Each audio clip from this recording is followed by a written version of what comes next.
Hello guys! Kumusta kayo lahat dyan? For today's vlog ay ito may sambong kami guys. I-transfer lang namin siya sa aso. Ayan. Ito siya kasi nakaganito lang siya oh. Ayan. Ay ano lang siya. So ang gagawin ay ililipat natin sa paso. Ayan siya. May butas siya guys. Pitin natin tong ano niya. In-order pala to ng mister ko sa online.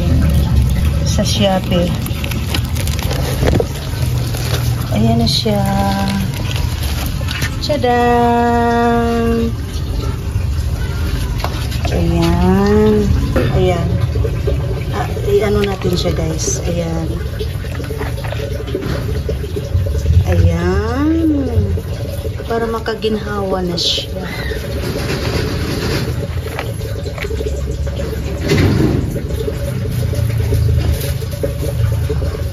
Kaiba yung lupa niya guys. Ayan oh. Parang ito yata yung tinatawag na ano. Organic soil. Kasi hawig lang din siya nito guys oh. Organic soil. Organic soil. Organic soil. Ay, iba, soil. Ay, pasensya na kayo. Ganyan talaga ang pronounce ng Bisaya. Ay, magkaiba pala. Ito guys, haluan natin ng organic soil. Bahala na kayong umintindi sa ginayaw-yaw ko ha.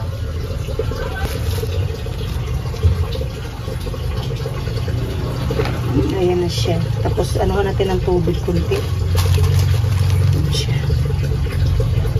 Sa Bisaya, ayan. Ano ba sa Tagalog yung ganito na? Yung inanuhan ng tubig? Diligan. Ano pala? Ating didiligan. Ayan. Sana all diniligan.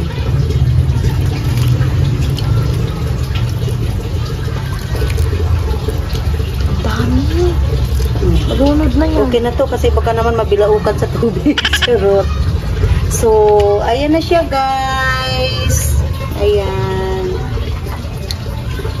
Thank you for watching. Bye-bye!